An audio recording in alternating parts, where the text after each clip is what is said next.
emphasized the transformation of the taxman from one of the enforcements to one that encourages voluntary tax compliance as it seeks to increase revenue collection in the country. KRA collects 95% of the country's ordinary revenue, and pressure is on to find new avenues to raise finances needed for the country's ambitious projects. Now, according to the 2015-2016 financial year budget, the taxman is expected to collect a whopping 1.38 trillion shillings, a fact that is forcing KRA to change tact, improve service delivery and make it easier to pay taxes in a bid to spur greater compliance.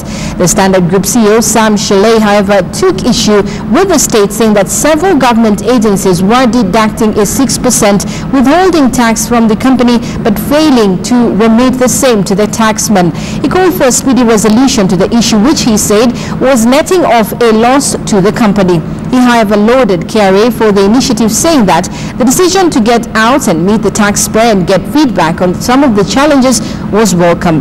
The Taxpayer Month festivities will culminate in the fitting of the country's most distinguished taxpayers on the 21st of October.